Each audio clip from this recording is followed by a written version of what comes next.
Iniciamos esta exploración para meternos de lleno en una pregunta clave. ¿Por qué comercian los países entre sí? Una pregunta fundamental, sin duda. Vamos a sumergirnos en las ideas que explican este intercambio global de bienes. Y bueno, la idea es contrastar un poco las teorías de siempre con las más recientes, ¿no? Según el material que revisamos. Exacto, Queremos entender qué mueve el comercio hoy, realmente. justamente. Y para empezar, tenemos las teorías clásicas. Piensa en Adam Smith, David Ricardo, Ventaja absoluta, ventaja comparativa. Esos nombres suenan. esos mismos. La idea central ahí son las diferencias entre países. Distinta productividad o, más importante aún, distinto costo de oportunidad. O sea, ¿qué tanto dejas de hacer de una cosa para hacer otra? Precisamente. Ricardo se enfoca en eso. Aunque un país no sea el mejor en nada, le conviene especializarse donde es relativamente más eficiente. Entiendo. Aunque otro país lo haga más rápido en términos absolutos, si a mí me cuesta menos sacrificio relativo, me dedico a eso. Esa es la esencia. Y luego, bueno, el modelo Heck-Sherolin lo ata a la dotación de factores, Capital, trabajo, tierra. lo que cada país tiene más. Eso.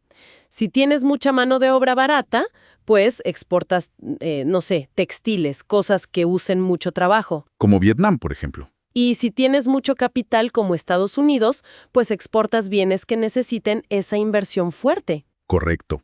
Explica bien ese tipo de comercio entre países muy diferentes. Vale, eso tiene sentido para ciertas cosas. Pero, a ver, ¿qué pasa con el montón de comercio entre países súper parecidos? Pienso en, no sé, Alemania y Japón, vendiéndose coches mutuamente. Buen punto, ¿sí? Ahí la diferencia de factores no parece ser tan obvia, ¿o sí? No, la verdad. Y ahí es donde las teorías clásicas, digamos, se quedan un poco cortas y entran las ideas más modernas. Paul Krugman es una figura clave aquí. Ajá. ¿Y qué dice Krugman? Introduce dos conceptos que son cruciales: economías de escala y la diferenciación de productos. Economías de escala, o sea, producir mucho para que cada unidad salga más barata. Exacto. Piensa en una fábrica de coches. Cuantos más coches haces, más se diluyen los costos fijos de la planta, del diseño, el costo por coche baja. Claro. Y la diferenciación es que no todos los coches son iguales. Hay marcas, modelos, características distintas. La gente quiere variedad. Entiendo. Entonces, países parecidos pueden especializarse en distintas variedades del mismo tipo de producto. Justo. Alemania se especializa en ciertos modelos, Japón en otros. Y se los intercambian. Eso es el comercio intraindustrial. Comercio dentro de la misma industria. Fascinante. Y aquí ya no hablamos de competencia perfecta. Las marcas importan, la publicidad, la calidad percibida. Es competencia imperfecta. Qué interesante. O sea, el comercio puede surgir simplemente para aprovechar la producción a gran escala y tener más opciones, aunque los países sean similares. Y luego mencionaste a Michael Porter, el del diamante. ¿Él cómo entra en esto? Porter añade otra capa. Él dice que la ventaja competitiva de un país en una industria no es algo que simplemente se tiene por los recursos naturales. Se puede construir. Construir. ¿Cómo? Su modelo del diamante analiza cómo interactúan 4 elementos. Primero, las condiciones de los factores, pero no solo los básicos, sino los avanzados. Mano de obra calificada, infraestructura. Vale. Segundo, cómo es la demanda interna. Si los consumidores locales son exigentes, empujan a las empresas a innovar. Tiene lógica. Tercero, la presencia de industrias relacionadas y de apoyo que sean competitivas, lo que se llaman clústeres. Ah, ¿como Silicon Valley para la tecnología o el norte de Italia para la moda? Exactamente esos. Esas concentraciones geográficas ayudan muchísimo, fomentan la competencia, la innovación, el flujo de ideas y de gente experta. Entendido. ¿Y el cuarto? El cuarto es la estrategia, la estructura y la rivalidad de las propias empresas del país. Si hay mucha competencia local fuerte, eso las prepara para salir a competir al mundo. Es una visión mucho más dinámica, ¿ves? No es solo lo que tienes, sino lo que haces con ello. Entonces, recapitulando un poco, tenemos las teorías clásicas basadas en diferencias entre países. Diferencias en costos, en factores, sí. Y las modernas, que se enfocan más en economías de escala, en variedad de productos y en esta idea de construir ventajas competitivas.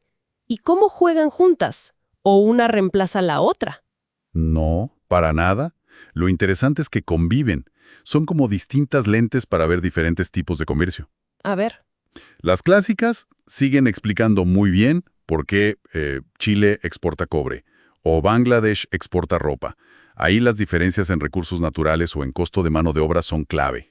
Claro, comercio basado en diferencias claras. Pero las modernas son esenciales para entender por qué países desarrollados se intercambian tantos coches, productos farmacéuticos, maquinaria, bienes complejos y diferenciados, ese comercio intraindustrial del que hablábamos. O sea que ambas son relevantes hoy. Totalmente. Piensa en la cadena de valor de un smartphone. Es un ejemplo perfecto. A ver, ¿cómo? El diseño, que requiere mucho conocimiento, se hace quizá en Estados Unidos.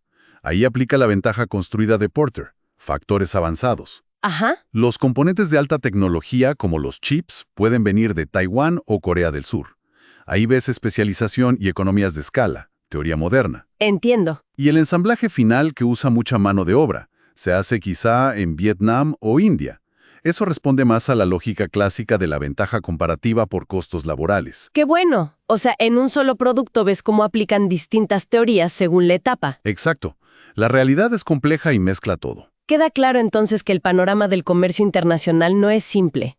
Las diferencias entre países siguen siendo un motor importante, sí, pero también lo son las economías de escala, la búsqueda de variedad y esta capacidad de construir ventajas, sobre todo entre economías que son más parecidas. Definitivamente.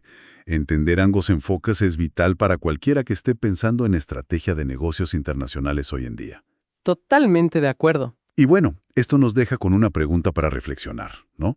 Muy pertinente ahora, con todo este tema de reorganizar las cadenas de suministros globales. ¿Cuál sería? Pues si una empresa está pensando en rediseñar dónde y cómo se abastece, ¿qué marco teórico le sirve de mejor guía? ¿El que se centra en buscar las diferencias de costos y factores, el enfoque clásico, o más bien el enfoque moderno, que enfatiza las economías de escala, la especialización dentro de industrias parecidas y esas ventajas que se pueden construir? Una pregunta muy actual. Da para pensar.